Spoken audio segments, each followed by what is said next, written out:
हरे कृष्ण कृष्ण कृष्ण हरे हरे, हरे राम राम राम हरे हरे। श्री चैतन्य मनोभीष्टं स्थापितं येन भूतले स्वयं रूपः कदा मह्यं ददाति स्वपदान्तिकं। नमो विष्णुपादाय कृष्णपृष्ठाय भूतले श्रीमते भक्तिवेदांत स्वामिनीति नामिने। नमस्ते सरस्वती देवे गौरवाणी प्रचारिणे निर्विशेष शून्यवादी पाश्चात्य देशतारिणे। वंशाकल्पतरुभ्यश्च कृपा सिन्धुभैव च पतितानां पावनेभ्यो वैष्णवेभ्यो नमो नमः।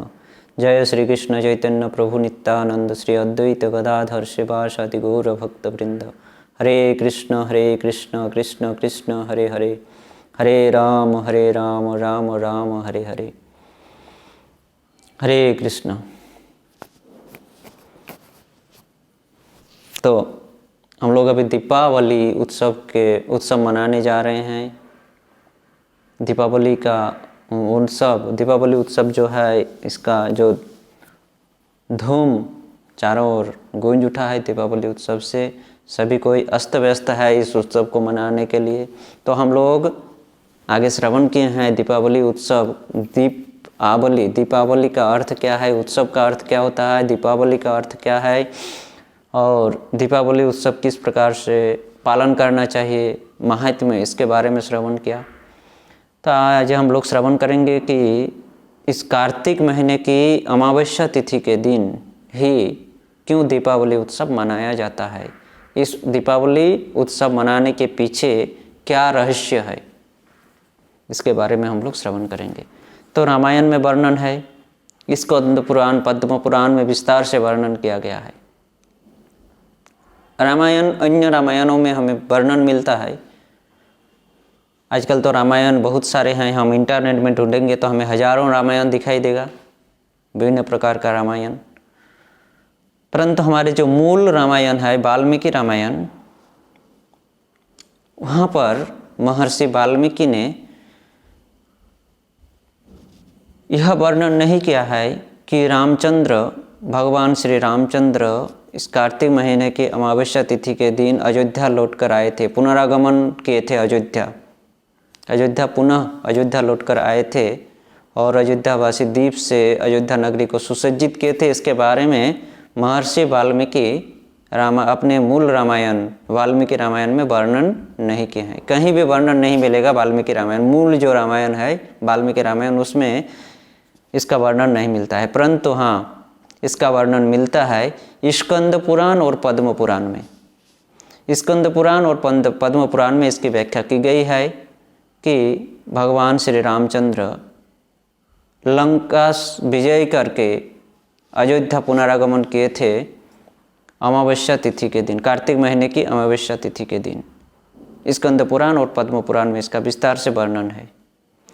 तो इसका वहाँ पर वर्णन है स्कंद पुराण पद्म पुराण में कि भगवान श्री रामचंद्र रावण से 87 दिन यानी 87 डेज युद्ध किए थे। रामायण राम रावण का युद्ध हुआ था 87 दिन तक और कौरव पांडवों का युद्ध हुआ था 18 दिन तक। महाभारत का युद्ध 18 दिन तक चला था और रामायण में जो राम रावण का युद्ध का वर्णन है वह युद्ध चला था 87 दिन यानी 87 डेज। तो वो 87 दिन के युद्ध के बाद श्री रामचंद्र रावण को परास्त करके, युद्ध में परास्त करके रावण से विजय प्राप्त किए थे। किस दिन? नवरात्रि के दूसरे दिन यानी दशहरा के दिन। दशहरा विजयादशमी जिसको कहते हैं, नवरात्रि विजयादशमी, नवरात्रि दशहरा के दिन श्री रामचंद्र 87 डेज के युद्ध में रावण को परास्त करके, रावण को मार के, रावण को वध करके या रावण को उद्धार करके रावण से विजय प्राप्त किए थे और सीता माता को उद्धार किए थे रावण की बंदी से। तो श्री रामचंद्र जब रावण को परास्त किए तो उस समय रावण की जो स्त्रियां थी, मंदोदरी, छाया इत्यादि जो स्त्रियां थी, भले ही रावण दुष्ट थे, राक्षस थे, दुष्ट प्रकृति की थे, राक्षस स्वभाव के थे, फिर भी वे लोग पत्नी थी। अपने पति के विरह को कैसे सहन कर सकती है एक स्त्री, एक पति। इसके लिए रावण के निधन के बाद वे लोग क्रंदन कर रहे थे, क्रंदन कर रही थी, विलाप कर रही थी श्री रामचंद्र के सामने। तो रामचंद्र विजयादशमी के दिन रावण से विजय प्राप्त किए और उन लंका वासियों को, लंका में जो स्त्रियां थी, रावण की स्त्रियां, मंदोदरी, छाया इत्यादि को संतुष्ट किए, प्रसन्न किए, विभिन्न प्रकार के ज्ञान के माध्यम से, विभिन्न प्रकार की शिक्षा के माध्यम से संतुष्ट किए। और उसके बाद लक्ष्मण को भेजे कि जाओ विभीषण का राज्याभिषेक करके आओ। वहाँ पर राम नहीं गए थे, भगवान श्री रामचंद्र नहीं गए थे। विभीषण का राज्याभिषेक करने के बाद, रावण के निधन के बाद विभीषण लंका का राजा बना था। स्वयं लक्ष्मण को भेजे थे भगवान श्री रामचंद्र विभीषण का राज्याभिषेक करने के लिए, परंतु भगवान श्री रामचंद्र नहीं गए थे। क्योंकि माता कैकेयी जो दशरथ से राम का 14 वर्ष के वनवास का वर मांगे थे, उसमें से उन्होंने और एक वर भी मांगे थे। 14 वर्ष के वनवास के साथ साथ यह भी कही थी माता कैकेयी कि इस 14 वर्ष के वनवास के काल में रामचंद्र एक दिन के लिए भी अयोध्या की जो नगरी है, अयोध्या की जो सीमाएं हैं, उसमें पैर नहीं रख सकते हैं, एक दिन के लिए भी। कैकेयी माता का यह भी मांग थी राजा दशरथ से कि रामचंद्र को 14 वर्ष के तो वनवास देना ही है, साथ साथ उनको अयोध्या की जो सीमा है उसमें भी वो इस 14 वर्ष के वनवास के अंदर, वनवास के काल में वो अयोध्या नगरी के सीमाओं में भी पैर नहीं रख सकते हैं। तो ये किष्किंधा और लंका उस समय, किष्किंधा और लंका भी उस समय अयोध्या की सीमाओं में आया करता था। भले ही किष्किंधा के राजा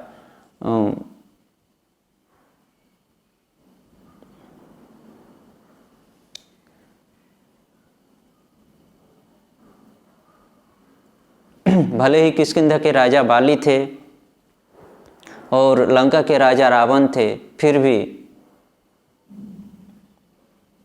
वो सीमाएं आता था उस समय, किष्किंधा और लंका आता था अयोध्या नगरी के अंतर्गत। क्योंकि राजा दशरथ अत्यंत पराक्रमशाली राजा थे।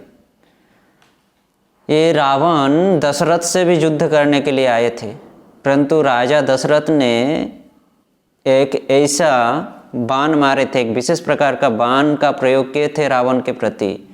वह बाण लगते ही रावण भयभीत होकर वहाँ से भाग गए थे।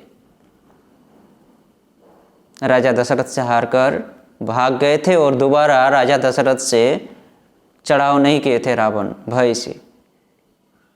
तो उसके बाद ही ये लंका को राजा दशरथ अपने नगरी, अपनी सीमाओं में ले लिए थे। भले ही रावण को अपने राजपद से हटाए नहीं थे, फिर भी वो सीमाएं राजा दशरथ के अयोध्या नगरी के अंतर्गत आता था। किष्किंधा भी अयोध्या नगरी के अंतर्गत आता था उस समय। इसलिए राम जब बाली को उद्धार करके, बाली को वध करके किष्किंधा का राजा सुग्रीव को बनाए, तो उस समय भी किष्किंधा के अंदर, किष्किंधा का जितना, बाली के राज्य का जितना सीमा था उसके अंदर श्री रामचंद्र प्रवेश नहीं किए थे। लक्ष्मण गए थे सुग्रीव का राज्याभिषेक करने के लिए। और अभी रावण के वध के बाद भी, रावण निधन के बाद भी श्री रामचंद्र अयोध्या नगरी में प्रवेश नहीं किए थे।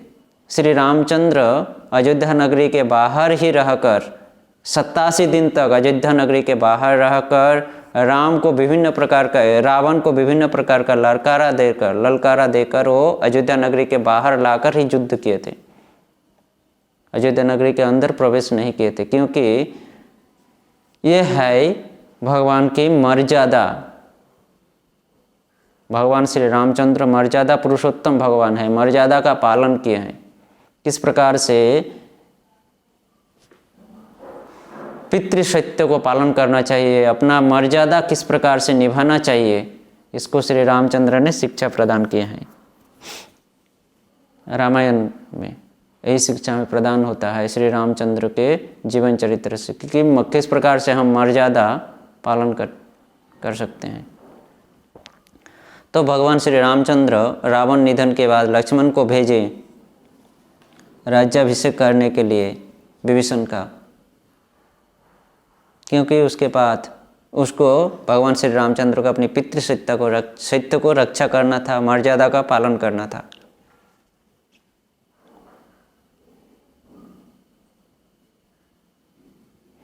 तो भगवान श्री रामचंद्र को जब वनवास में भेजे माता कैकेयी, राजा दशरथ जब अत्यंत दुख के साथ अपने पुत्र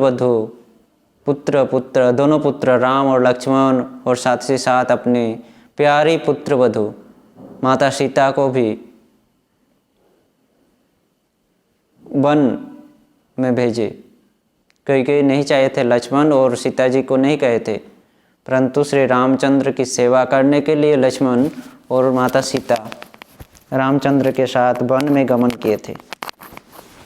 तो ये होता है एक भाई, एक आदर्श भाई और एक आदर्श पत्नी का कर्तव्य, कि किस प्रकार से हमें सेवा करनी चाहिए। अपनी आदर्श पत्नी का कर्तव्य है उसके पति के साथ रहकर उनकी सेवा करना, उनकी आपदाओं विपदाओं में रहकर उनकी सेवा करना, सुख के समय उनके साथ रहकर उनकी सेवा करना और उनके दुख के समय भी उनके साथ रहकर उनकी सेवा करना, यह एक आदर्श पत्नी का कर्तव्य होता है।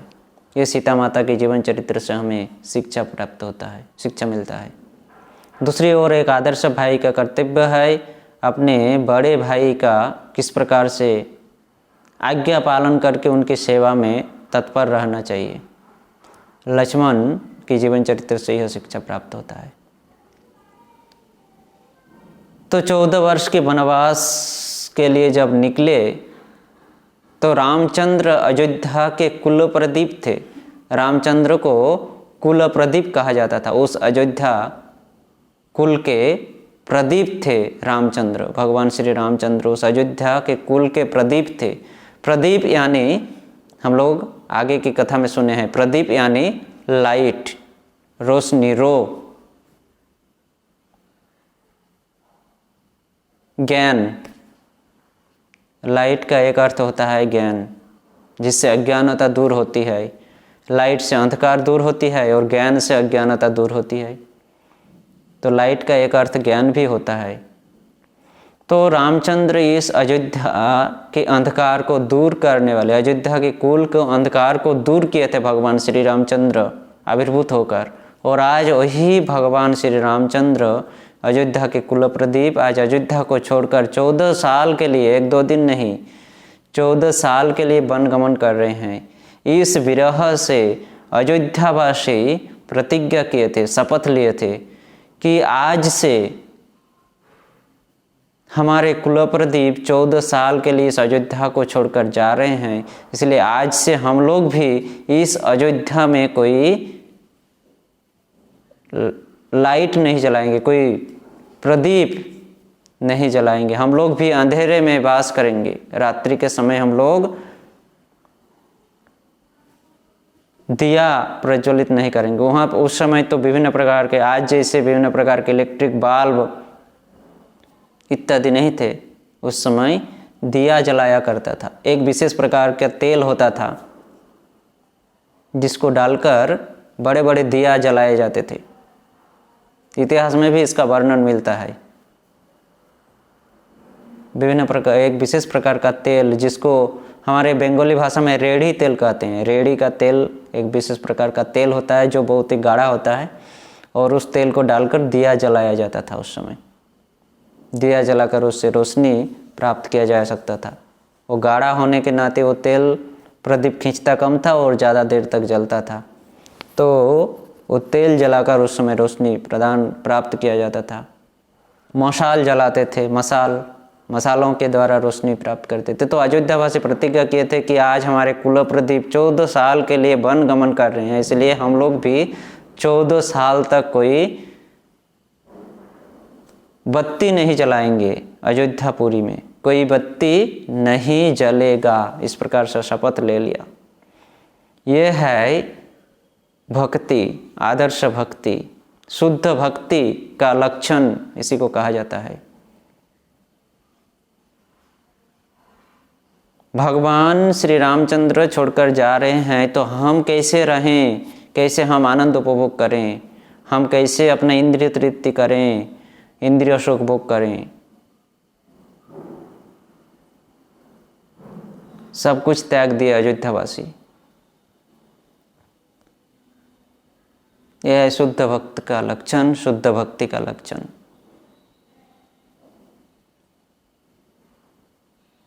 अभी मोदी सरकार के राजत्व में जब राम मंदिर का उद्बोधन हुआ तो उस समय एक घटना, एक कहानी पेपर में आया था, विभिन्न फेसबुक व्हाट्सएप में भी आया था वो, कि एक वृद्धा माता थी जो कि 80 साल से अन्न ग्रहण नहीं किए थे, क्योंकि उन्होंने पन रखी थी कि इस अयोध्या भूमि में, अगर जिस भूमि में श्री रामचंद्र जन्म ग्रहण किए थे, इस रामचंद्र की भूमि में अगर राम मंदिर का उद्बोधन नहीं होगा जब तक, तब तक मैं अन्न ग्रहण नहीं करूँगा। सिर्फ वो फल खा के जी रही थी वो 80 साल से, वो वृद्धा माता। और जिस दिन मोदी जी के तत्वावधान से इस जगह का उद्धार करके राम मंदिर का उद्बोधन हुआ, उस दिन वह वृद्धा माता खुशी से विभिन्न प्रकार के पकवान, विभिन्न प्रकार के अन्न व्यंजन बनाकर भगवान श्री रामचंद्र को भोग लगाकर 80 साल के बाद,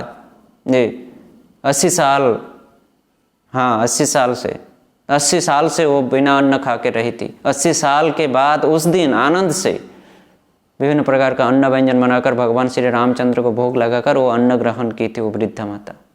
विभिन्न प्रकार के मीडिया में आया था यह होता है एक शुद्ध भक्त। राम भक्त जो होता है ना, वो अत्यंत क्या कहते हैं उसको, ज़िद्दी होते हैं, बहुत हठ वाली होते हैं, हठेला होता है। अयोध्यावासी इतने हठोला थे। तो रामचंद्र 14 वर्ष के लिए वनवास गए थे, इसीलिए वे लोग कोई बत्ती नहीं जलाए थे वहाँ पर। तीसरा, इस प्रकार 14 साल के बाद रावण को परास्त करके वहाँ पर विभीषण को राजा बनाकर उनका राज्याभिषेक करके, राज्याभिषेक जब हुआ, विभीषण जब वहाँ के राजा बने, तब विभीषण भगवान श्री रामचंद्र के चरणों में प्रार्थना किए कि हे प्रभु, विभीषण तो सब कुछ सुने थे कि किस प्रकार से रामचंद्र वनवास आए, वनवास क्यों आए थे, किस प्रकार से आए, क्यों आए, पूरी घटना सुने थे विभीषण।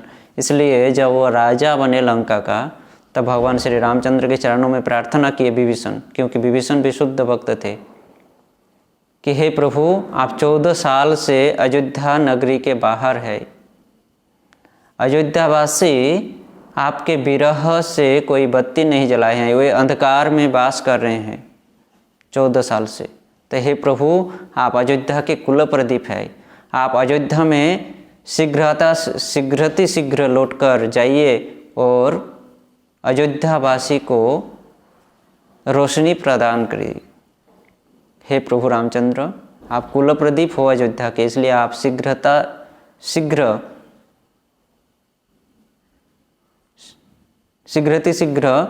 अयोध्या लौटकर अयोध्यावासी को इस अंधकार से दूरीभूत कीजिए, अयोध्यावासी को रोशनी प्रदान कीजिए। इस प्रकार प्रार्थना करके विभीषण ने रामचंद्र को एक विशेष प्रकार का पुष्पक विमान दिए थे, जिसका व्यवहार रावण किया करते थे। जिस पुष्पक विमान को लेकर रावण ने माता सीता को हरण की थी, वह विशेष प्रकार की जो विमान थी, पुष्पक विमान, वो श्री रामचंद्र को प्रदान किए विभीषण। और यह विशेष प्रकार का पुष्पक विमान, यह पुष्पक विमान रावण का नहीं था, यह पुष्पक विमान था कुबेर का। और कुबेर कहा जाता है कि कुबेर, यहाँ वर्णन है कि कुबेर रावण का सत भाई था। सत भाई होता है ना, जैसे सौतेली भाई थे कुबेर, रावण का सौतेली भाई थे। और रावण ने कुबेर से यह रथ छीन लिया था, यह जो पुष्पक विमान था यह छीन लिया था जबरदस्ती, क्योंकि अत्यंत पराक्रम थे ना, दुष्ट क्रूर स्वभाव के थे। सौतेले भाई होने के नाते सौतेले भाई के पास इतना अच्छा एक विमान रहेगा,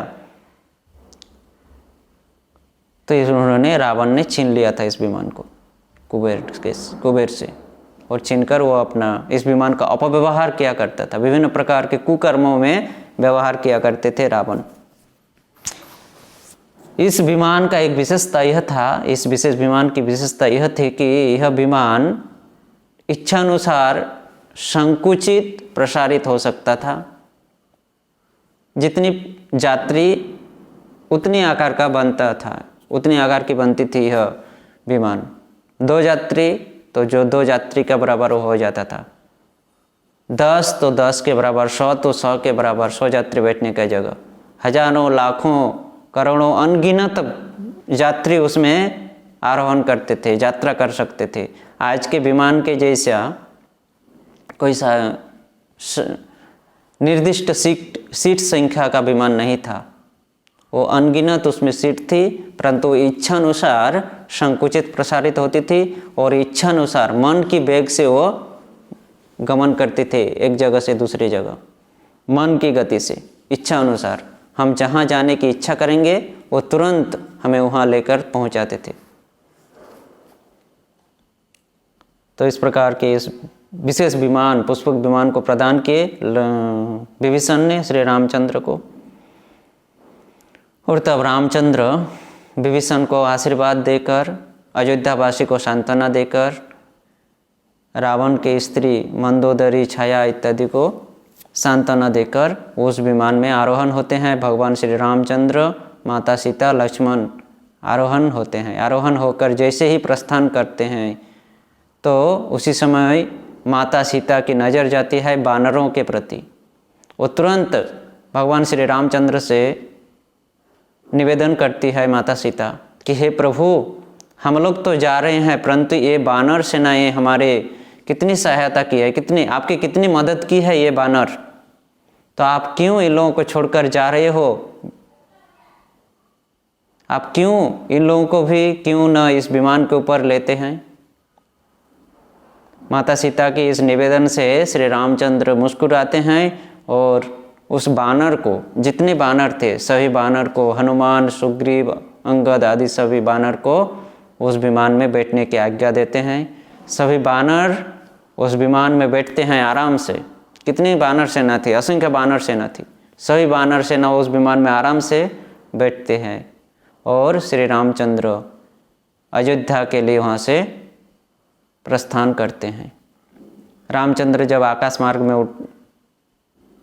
उड़ते हुए आ रहे थे, माता सीता को सभी जगहों को दिखा रहे थे कि हे सीते, ये देखो अशोक वाटिका है, यहाँ पर रावण ने तुमको रखा था बंदी बनाकर। यह अशोक वन है, अशोक वाटिका है, यहाँ पर तुमको बंदी बनाकर रखा था रावण ने। यह किष्किंधा नगरी है जहाँ के राजा बलि थे और उसको मैं परास्त करके, उनको मैं निधन करके, उनको वध करके अभी इस किष्किंधा का राजा सुग्रीव को प्रदान किया हूँ। यह रामेश्वरम है, यह सेतुबंध, यह वह समुद्र है, वह सेतुबंध स्थान है जहाँ पर इन बानर सेनाओं ने पत्थर के द्वारा सुंदर सेतु का निर्माण किया था। हे सीते, ये देखो ये सेतु है और इस सेतु के माध्यम से हम इस समुद्र को पार करके लंकापुरी में प्रवेश किए थे। इस प्रकार रामेश्वरम, सेतुबंधन इत्यादि जगहों को दर्शाते हुए विभिन्न, जहाँ पर भगवान श्री रामचंद्र लीला किए थे अपने बानर सेनाओं को लेकर, भाई लक्ष्मण को लेकर, पंचवटी वन करके, इस प्रकार से जब किष्किंधा के ऊपर से जब जा रहे थे भगवान श्री रामचंद्र किष्किंधा का वर्णन कर रहे हैं। हर जगह को दर्शन करा रहे थे और वर्णन कर रहे थे श्री रामचंद्र कि कहाँ पर क्या क्या घटनाएं घटी थी, उसकी वर्णन करके सुना रहे थे भगवान श्री रामचंद्र माता सीता को। तो किष्किंधा को पर से जब जा रहे थे तो उन्होंने श्री रामचंद्र वहाँ का वर्णन कर रहे थे कि यहाँ सुग्रीव बाली नामक एक दुष्ट प्रकृति का राजा था, जो कि सुग्रीव को राज्य से निकाल दिया था, उनके स्त्री का अपहरण किया था। फिर मैं सुग्रीव का वध करके बाली का वध करके सुग्रीव को राज्य प्रदान किया। तो जब मैं सुग्रीव को राज्य प्रदान किया तो ये किष्किंधा की जो गोपियां हैं वे लोग हमारी बहुत सहायता की थी, बहुत मदद की थी आपकी खोज के लिए। तो सीता माता जब सुनी कि ये गोपियाँ, ये किष्किंधा जो कि साधारण वानर की स्त्री है, ये किष्किंधा के गोपियाँ भी, साधारण वानर की स्त्रियाँ भी हमारे लिए सेवा की है, तब वो फिर से निवेदन करते हैं कि हे प्रभु, आप अभी रावण को निधन करके, जिन्होंने मुझे हरण किया था उनको निधन करके मुझे लेकर अभी अयोध्या लौट रहे हो। अभी आपका अयोध्या में राज्याभिषेक होने वाला है। कितना शुभ समय है, कितना सुंदर मुहूर्त है। तो क्या जिन गोपियों ने, जिन स्त्रियों ने आपकी सहायता की थी मुझे उद्धार करने के लिए, तो क्या आप उन लोगों को साथ में नहीं लेंगे? हे प्रभु, आपका वो कर्तव्य है, इन किष्किंधा के गोपियों को भी आप साथ में लेकर चलिए। तो सीता माता के इस बात से भगवान श्री रामचंद्र वहाँ पर अपने विमान को उतारते हैं, लैंड करते हैं और किष्किंधा की सभी गोपियों को अपने साथ लेते हैं। किष्किंधा की सभी गोपियाँ उस विमान में आराम से बैठते हैं। ये थी विमान की विशेषता, अपने आप से संकुचित प्रसारित होती थी। जितनी यात्री उतनी बड़ी होती थी, उतनी छोटी होती थी। तो इस प्रकार से किष्किंधा की सभी गोपियों को लेकर रामचंद्र फिर से प्रस्थान किए वहाँ से अयोध्या के लिए किष्किंधा से, और अंत में वे अयोध्या की नगरी में आकर प्रवेश किए। अयोध्या नगरी से 14-15 किलोमीटर दूर, जहाँ पर भरद्वाज मुनि का आश्रम था, भरद्वाज के मुनि के आश्रम में आकर वो अपने विमान को लैंड किए, उतारे। क्योंकि इसके बाद इतनी बड़ी विमान, इतनी यात्रियों को बैठाए इतनी बड़ी विमान, इसके बाद अयोध्या नगरी में प्रवेश नहीं कर सकते थे इतने बड़ी विमान को लेकर। इसलिए रामचंद्र जानते थे कि इतना बड़ा विमान अयोध्या नगरी के अंदर लैंड करने का, उतारने का जगह नहीं है। इसलिए उन्होंने अपनी नगरी से, अयोध्या नगरी से 14-15 किलोमीटर दूर, जहाँ पर भरद्वाज मुनि का आश्रम था, वहाँ पर अपने विमान को उतारे। सब कोई उस विमान से नीचे आकर रामचंद्र ने फिर से उस विमान को कुबेर के पास भेज देते हैं। वह विमान फिर से आकाश मार्ग में उड़कर कुबेर लोक पहुँच जाते हैं। और इस समय भगवान श्री रामचंद्र भरद्वाज मुनि से मिलने के लिए जाते हैं, क्योंकि जब भगवान श्री रामचंद्र अयोध्या नगरी से 14 वर्ष के लिए वनवास गए थे, उस समय भी सर्वप्रथम भरद्वाज मुनि के आश्रम में आए थे, भरद्वाज मुनि से मिले थे। और आज श्री रामचंद्र 14 वर्ष की वनवास को खत्म करके, समाप्त करके, पितृसत्य को पालन करके अपने फिर से अपना राज्य प्राप्त करने के लिए फिर से अयोध्या में लौट रहे हैं अपने सुख के समय। तो इसलिए वो दुख के समय जिसके पास गए थे सर्वप्रथम, वो अपना सुख प्रारंभ होने के पहले भी वह भरद्वाज मुनि से मिलने के लिए भरद्वाज मुनि के आश्रम में जाने की इच्छा की। परंतु उसके पहले भगवान श्री रामचंद्र हनुमान को एक निर्देश किए, 2 कार्य सौंपे हनुमान को कि हनुमान, तुमको और 2 कार्य करना पड़ेगा। तुम तो बहुत काम किए हो मेरे लिए, लेकिन और 2 सेवा करना पड़ेगा तुमको। पहली सेवा ये है कि तुम सर्वप्रथम गुहक के पास जाओ। गुहक नामक जो नाव चलाते थे नदी में, जिन्होंने राम को नदी के उस पार, अयोध्या नगरी के उस पार ले जाने में सहायता किए थे, उस गुहक के पास जाओ। और जिन्होंने मुझे नाव से चढ़ाकर उस पार लेकर गए थे, तो उस गुहक के पास जाकर संदेश दो, मेरे आने की संदेश, कि मैं फिर से आ चुका हूँ। और मुझे फिर से नाव में चढ़ाकर जिस प्रकार उस पार से इस पार लाए थे उसी प्रकार फिर से इस पार से उस पार ले जाएं। इस प्रकार का संदेश उस गुहक को दो और उससे पूछो इसके लिए उनको क्या चाहिए। यही होता है मर्यादा पुरुषोत्तम भगवान श्री रामचंद्र के जीवन से यह शिक्षा मिलता है। मर्यादा कि सुख के समय हम जिसको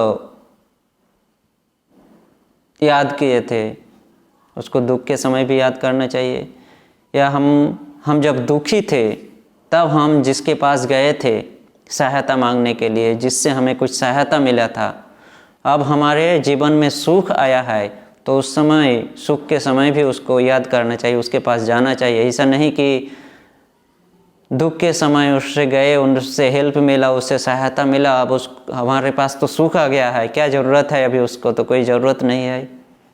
इस प्रकार ये कर्तव्य नहीं है, ये मर्यादा हमारा नहीं है। श्री रामचंद्र इस प्रकार के नहीं थे। भरद्वाज मुनि जब वो दुखी वनगमन के दुख से वनगमन जा रहे थे, वन में जा रहे थे अयोध्या नगरी को त्याग करके, उस समय भी भरद्वाज मुनि से मिले थे, और अभी आनंद से वो जब अयोध्या नगरी में लौट रहे थे उस समय भी भरद्वाज मुनि से मिलने के लिए गए। तो गुहक के पास सर्वप्रथम हनुमान जी को भेजे।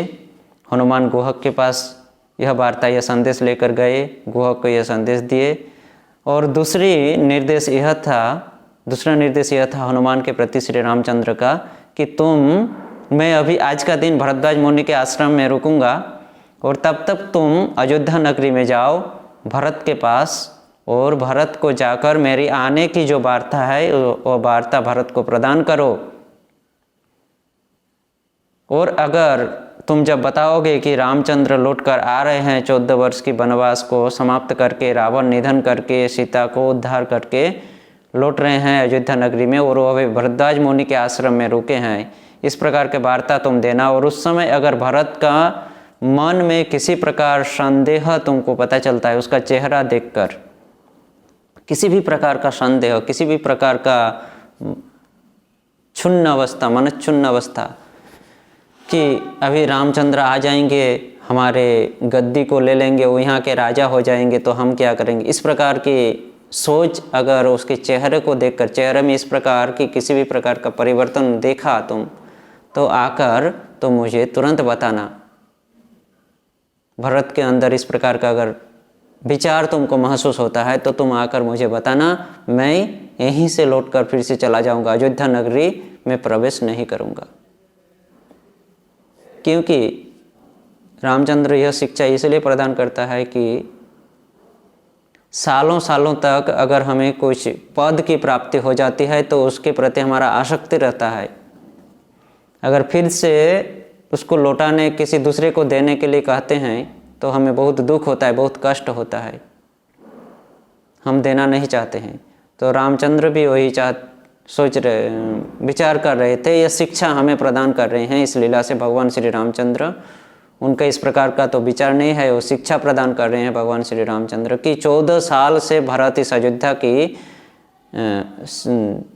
की प्रजा की सेवा कर रहे हैं, अयोध्या के राजा बने हैं, और आज हम 14 साल के बाद लौट रहे हैं, तो क्या भरत उनके इस गद्दी को छोड़कर मुझे फिर से इस अयोध्या का राजा बनाएगा, या उसके अंदर इस राज सुख को भोगने की इच्छा है?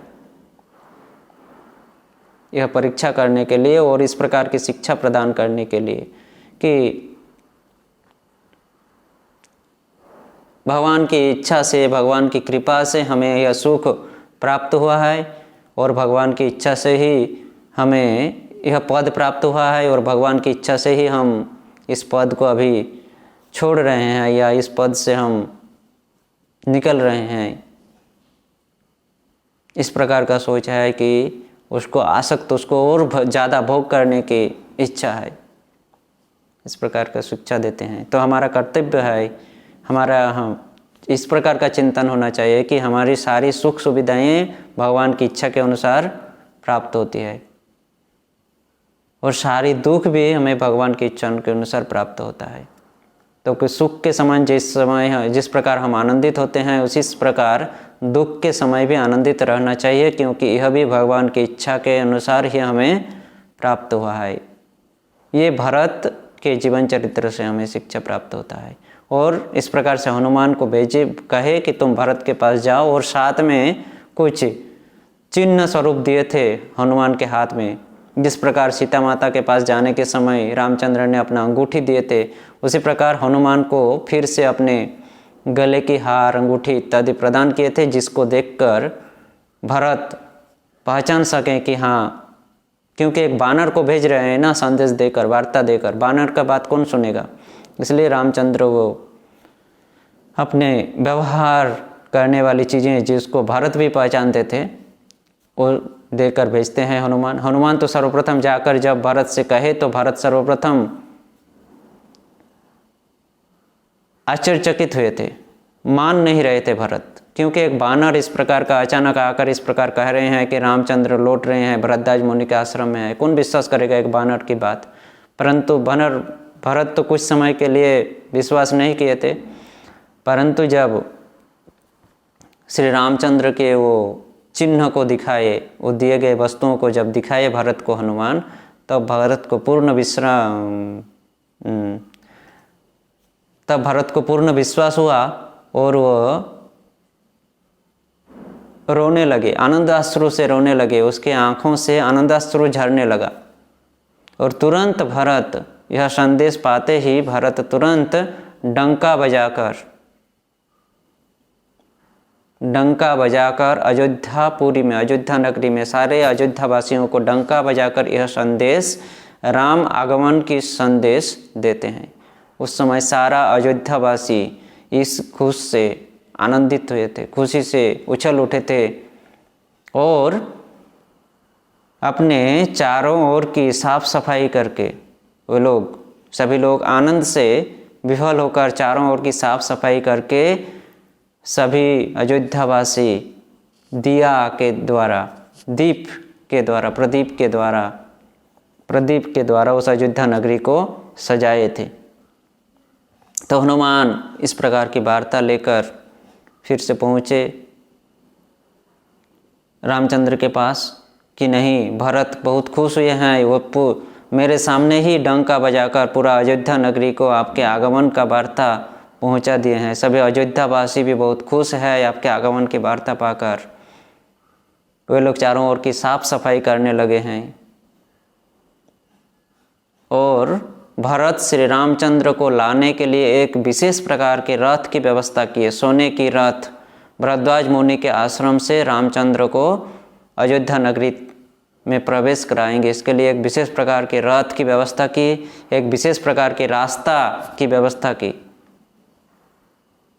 क्योंकि भरत उस समय वहाँ के राजा थे। सोने की रथ, सुंदर रास्ता, जहाँ से जिस रथ में चढ़कर माता सीता, श्री रामचंद्र और लक्ष्मण जी आएंगे और उस रास्ते से रथ को लेकर आएंगे। विशेष रास्ता, विशेष प्रकार के रथ तैयार करवाए। तो श्री रामचंद्र जाने के समय भी भरद्वाज मुनि से मिले थे और आने के समय भी भरद्वाज मुनि से मिले थे, क्योंकि दुख के समय हम जिसके पास गए सहायता के लिए, सुख के समय भी हमें उसके पास जाना चाहिए, उनको याद करना चाहिए। हमारे जो वर्तमान प्रधानमंत्री श्री मोदी जी है, उनके जीवन चरित्र से भी हमें उनकी जीवनी में भी एक याद आता है। इस प्रकार इस घटना को उनके जीवनी का भी याद आता है कि वह जब चाय की दुकान वाले थे, बहुत ही गरीब परिवार के थे मोदी जी, और चाय की दुकान था उनका, तो वो 2 साल तक इस संसार में इतना दुख है, इतना कष्ट करना पड़ता है संसार के लिए, इसलिए उन्होंने संसार को त्याग करके वो 2 साल के लिए वन गए थे तपस्या करने के लिए, कि वन में तपस्या करके मैं संन्यास ग्रहण करूँगा, संसार आश्रम ग्रहण नहीं करूँगा। तो उस समय वन में जब थे 2 साल में वन गमन किए थे, तो उस समय एक सन्यासी से, उनको ज्योतिषी भी थे और सन्यासी भी थे, उनका भेंट हुआ था मोदी जी का। तो मोदी जी ने उस सन्यास से कहे थे कि आप मुझे सन्यास प्रदान कीजिए। तो ज्योतिषी थे, अच्छे ज्योतिषी थे, उन्होंने मोदी जी के हाथ को जब देखे तो कहे कि नहीं, मैं आपको संन्यास नहीं दे सकता हूँ, क्योंकि आप भविष्य में इस भारतवर्ष का राजा बनने वाले हैं। तो मोदी जी पहले विश्वास नहीं किए थे कि मैं चाय दुकान, एक साधारण आदमी, एक गरीब परिवार का आदमी हूँ, एक चाय दुकान, चाय की धंधा करके चाय दुकान वाला किस प्रकार से राजा बन सकता हूँ। लेकिन सन्यासी कहे थे कि नहीं, तुम्हारा भाग्य कह रहा है कि तुम इस भारत का राजा बनोगे एक समय, तुम संन्यास मत लो, इस वन से फिर से लौट कर जाओ, चाहे तुम्हारा जितना भी दुख हो, एक दिन तुमको सुख आएगा, तुम इस भारतवर्ष का राजा बनोगे, इसलिए मैं तुमको संन्यास नहीं दूंगा, तुम यहाँ से लौट कर जाओ। तो मोदी जी वहाँ से लौट कर आए थे उस सन्यासी की बात को सुनकर। विश्वास तो नहीं हो रहा था, फिर भी माने थे, सन्यासी है, मान लिए थे। तो बाद में जब प्रधानमंत्री बने तो उसके दूसरे दिन ही मोदी जी फिर से मोदी जी उस सन्यासी का खबर लिया करते थे कि वो कहाँ रहते हैं, कैसे रहते हैं, किधर रहते हैं। तो बाद में जब वो प्रधानमंत्री बने तो मोदी जी जाकर फिर से उनसे मिले थे, उनको प्रणाम किए थे, उनसे आशीर्वाद प्राप्त किए थे कि हे सन्यासी, हे साधु, आपकी बात आज आपने जो कहे थे, आज वो बात सच निकला। आज मैं भारत का प्रधानमंत्री बना हूँ। आप मुझे कृपाशीष प्रदान करिए कि मैं इस भारतवर्ष को अच्छे से चला सकूं, आपकी कृपा से। मोदी जी का कृपा है, साधुओं की कृपा है उसके प्रति। इसके लिए ये राम भूमि का पुनरुद्धार, जीर्णोद्धार इत्यादि इत्यादि विभिन्न प्रकार के पौराणिक जो राजाओं ने, प्रधानमंत्रियों ने जिस कार्य को संपादन नहीं कर पाए, वो मोदी जी कर रहे हैं। किसकी शक्ति से? अपनी पावर, अपनी शक्ति से नहीं, वो भगवान की कृपा, साधु जनों की कृपा की शक्ति से कर रहे हैं। इसलिए हमें साधुओं की कृपा बहुत ही आवश्यक होती है। साधु महात्माओं की कृपा, भगवान के शुद्ध भक्त जो होते हैं, उनकी कृपा की आवश्यकता है हमारे जीवन को अच्छे से, जीवन के पथ में अच्छे से अग्रसर होने के लिए।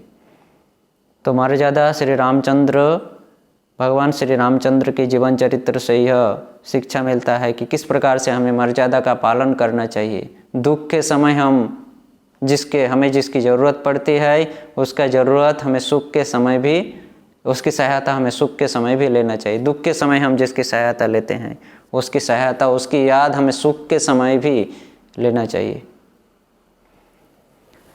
तो इस प्रकार से भरत ने एक विशेष प्रकार के रथ के द्वारा रथ भेजे श्री रामचंद्र को लेने के लिए। विभिन्न प्रकार का वाद्य यंत्र यहाँ पर विस्तार से वर्णन किया गया है स्कंद पुराण और पद्म पुराण दोनों पुराणों में, कि रामचंद्र को भरत लेने आए।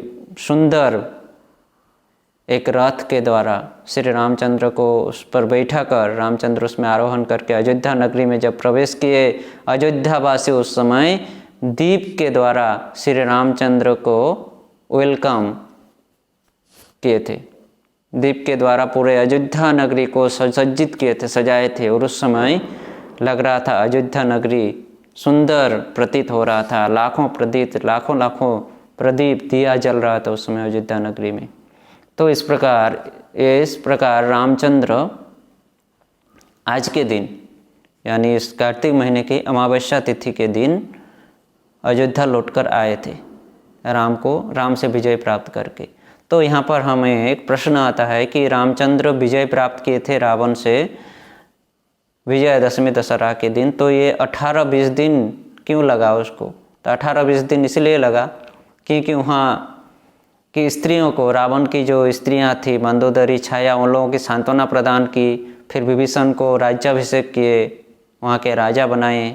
फिर वहाँ से जब लौट रहे थे तो रास्ते में किष्किंधा आदि नगरी को दर्शाते हुए, सीता जी को दर्शन कराते हुए आ रहे थे। वहाँ किष्किंधा वासियों को किष्किंधा में आकर रोके, किष्किंधा वासियों को, किष्किंधा की गोपियों को साथ में लिए।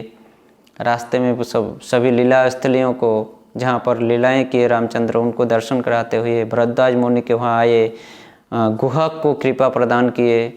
फिर भरद्वाज मुनि से मिले, भरत को संदेश पहुँचाए। उसके बाद इस प्रकार से 18-20 दिन उनको बीत गया।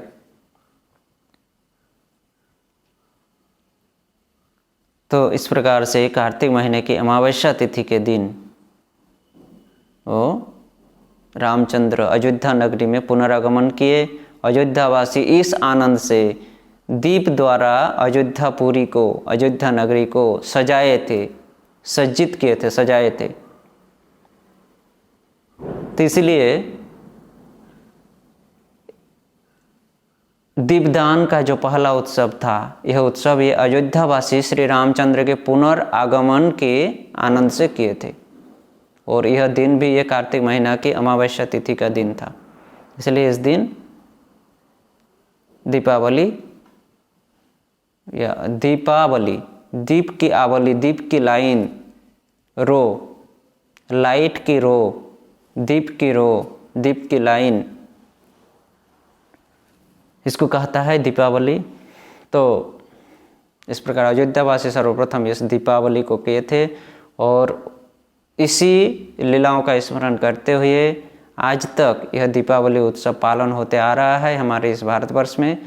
परंतु दिनों दिन, दिन प्रतिदिन आधुनिकता के कारण यह दीपावली धीरे धीरे, दीपावली का जो असली रहस्य है वो धीरे धीरे मिटते जा रहा है। दीप के जगह और कोई विभिन्न प्रकार के आधुनिक टेक्नोलॉजी से बनाया गया विभिन्न प्रकार की बल्ब, विभिन्न प्रकार की लाइट का इस्तेमाल होता है, परंतु ये दीपावली नहीं होता है। इससे दीपावली पालन नहीं होता है। पटेखाबाजी, विभिन्न प्रकार का चुन्नी लाइट से सजाना, यह दीपावली नहीं है। दीपावली है दीपों का आवली, दीपों के द्वारा सजाना। और इसके पहले हम लोग श्रवण किए थे कि दीप के द्वारा सजाने से, मंदिर को सजाने से क्या लाभ होता है। 14 पुरुष तो भगवान 14 पुरुष को जमलोक से उद्धार करेंगे जो व्यक्ति अपने मंदिर को, अपने घर को इस दिन दीपावली के दिन दीप से सजाएंगे।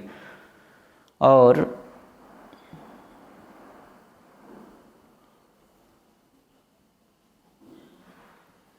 हिमा की एक घटना, हिमा नामक एक बालिका की एक घटना पद्म पुराण के अनुसार, उसमें भी देखे थे कि किस प्रकार वह अपने पति को मृत्यु भय से उद्धार किए थे, जमलोक जाने से उद्धार किए थे। तो इस प्रकार से हम लोगों को भी इस दिन दीपों के द्वारा भगवान को, भगवान के मंदिर को, अपने घर को, आंगन को दीपों के द्वारा सज्जित करना चाहिए। रामचंद्र के आगमन की इस लीलाओं का स्मरण करते हुए, शुभ आगमन का स्मरण करते हुए दीपों के द्वारा सुसज्जित करके भगवान के सामने प्रार्थना करना चाहिए कि हे प्रभु, आप भी हमारे हृदय के अंदर जो अज्ञानता रूपी, कलुषता रूपी अंधकार है उसको दूरीभूत कीजिए। क्योंकि हमारा हृदय अज्ञान और कलुषता से भरा हुआ है, कलुषता के अंधकार से छाया हुआ है। इतना ही नहीं, हृदय में एक रूम अंधेरा, यानी बहुत दिनों से बंद रहता है, अंधेरा रहता है। तो वहाँ पर क्या होता है, सिर्फ अंधेरा ही नहीं रहता है, वहाँ पर मकड़ी अपना जाल बिछाते हैं। तो हमारा हृदय आज इस भौतिक सुख वासना के कारण, भौतिक सुख वासना के कारण, भौतिक सुख वासना की लालच से, अज्ञानता और कलुषता के अंधकार से भरा हुआ है। और साथ साथ ही हमारे हृदय में काम, क्रोध, लोभ, मोह, मद, मात्सर्य रूपी मकड़ी जाल बनाकर रखे हैं। तो इस दिन हमें दिया जलाकर, रोशनी जलाकर, दिया जलाकर भगवान के सामने प्रार्थना करना चाहिए कि हे प्रभु, आप अपना कृपा दृष्टि देकर, कृपा रूपी दृष्टि के माध्यम से, कृपा रूपी दृष्टि शक्ति के माध्यम से हमारे हृदय की ये कलुषता, अज्ञानता रूपी अंधकार को दूर करके, निवारण करके, अपसरण करके हमारे हृदय के अंदर शुद्ध भक्ति रूपी रोशनी प्रज्वलित कीजिए। शुद्ध भक्ति रूपी रोशनी प्रज्वलित करके हमारे हृदय को पूर्ण कीजिए। और हमारे हृदय में जो भौतिक सुख भोग की वासना है, काम, क्रोध, लोभ आदि, उसको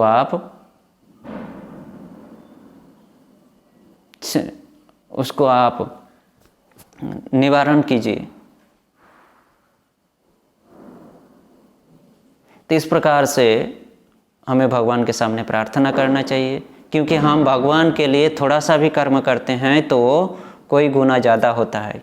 भगवत गीता के दूसरा अध्याय के 40वां श्लोक में बताते हैं भगवान, भगवत गीता दूसरे अध्याय 40वां श्लोक के तात्पर्य में श्रील प्रभुपाद लिखते हैं कि कृष्ण भावना के प्रति किया गया थोड़ा सा वह कर्म, कृष्ण भावना के लिए किया गया थोड़ा सा कर्म भी 100 गुना ज़्यादा होता है। अगर हम 1% कृष्ण भावना के लिए कुछ करते हैं तो भविष्य में बढ़कर 2% होता है। तो यह है दीपावली की शास्त्रीय व्याख्या, शास्त्रीय प्रमाण स्कंद पुराण और पद्म पुराण के अनुसार कि दीपावली क्यों मनाया जाता है, क्यों सर्वप्रथम कैसे मनाया गया था, प्रचलित कैसे हुआ दीपावली, इसका पूर्ण विस्तार से वर्णन है। दीपावली का प्रचलन सर्वप्रथम अयोध्यावासी राम 14 वर्ष के बाद राम के पुनरागमन की खुशी से किए थे और उसी समय से ये दीपावली आज तक मनाते हुए आ रहे हैं हम भारतवासी। परंतु दिनों दिन इसकी जो मुख्य उद्देश्य है वो दिनों दिन बिगड़ते जा रहा है। इस दिन हम लोग आज हम लोग दीप की जगह विभिन्न प्रकार के वैज्ञानिक लाइटों की व्यवहार कर रहे हैं और साथ ही साथ विभिन्न प्रकार के अपकर्म उस दिन हम उत्सव नहीं मनाते हैं। दीपावली उत्सव उस दिन हम अपो उत्सव मनाते हैं। उस दिन पटाखे फोड़ते हैं, विभिन्न प्रकार के पटाखा फोड़ते हैं और पटाखा फोड़ने के बाद विभिन्न प्रकार के अखाद्य और अपेय वस्तु को खाकर और पान करके विभिन्न प्रकार का अपकर्म करते हैं, किसी को छेड़ना, किसी के घर में चोरी करना इत्यादि इत्यादि। तो ये इस प्रकार से नहीं करना चाहिए, ये शास्त्र के निर्देश के बाहर है। तो हमें जो भी करना चाहिए शास्त्र के अनुसार ही उत्सव का पालन करना चाहिए और इससे हमारे जीवन का प्रगति हो सकता है। हमारे जीवन की हम जो भौतिक दुख और कष्ट भोग रहे हैं, अगर हम इस उत्सव को शास्त्र के निर्देश के अनुसार, शुद्ध भक्त के निर्देश के अनुसार, आचार्यों के निर्देश के अनुसार हम अगर पालन करेंगे उत्सव को, तो इस उत्सव का सुफल हमें प्राप्त होगा। अगर उनके निर्देश के बाहर से अपने निजी मत के अनुसार इसका पालन करेंगे तो उनका कुफल हमें भुगतना पड़ेगा। और यही कारण है आज संसार की इतनी दुख, इतनी समस्या का कारण एकमात्र है हमें शास्त्रीय निर्देश का पालन नहीं कर रहे हैं, अपने निजी मत का पालन कर रहे हैं। निजी मत बनाकर अपने आप को बहुत महान समझाने का कोशिश करते हैं एक दूसरे के पास। यही हमारा गलती है, यही हमारा अपकर्म है। तो इसको नहीं करना चाहिए। दीपावली की शास्त्रीय व्याख्या को हम लोग श्रवण किए, किस प्रकार से दीपावली मनाना चाहिए वो भी हम लोग श्रवण किए, महत्व को श्रवण किए। इस दीपावली के दिन भगवान श्री कृष्ण और भी विभिन्न प्रकार की लीलाएं किए थे, तो आगे हम लोग उन लीलाओं को भी सुनने का कोशिश करेंगे। आज हम लोग स्कंद पुराण और पद्म पुराण में श्री रामचंद्र पुनरागमन के आनंद से अयोध्यावासी की इस दीपावली लीला को श्रवण किए और इस प्रकार इस लीला का स्मरण करते हुए हमें भी इस दीपावली महोत्सव को पालन करना चाहिए। भगवान के पास प्रार्थना करना चाहिए कि वो हमें भी अज्ञानता और कलुषता के अंधकार से दूर करके भक्ति रूपी रोशनी की ओर हमें ले जाएं, हमारे हृदय में भक्ति रूपी रोशनी प्रदान करें। तो इसको आज हम लोग यहीं पर विराम देते हैं। हरे कृष्ण कृष्ण कृष्ण हरे हरे, हरे राम राम राम हरे हरे। जय श्री रामचंद्र की जय, दीपावली महोत्सव की जय, श्रील प्रभुपाद की जय, निताय गौर प्रेमानंदेर हरि हरि बोल।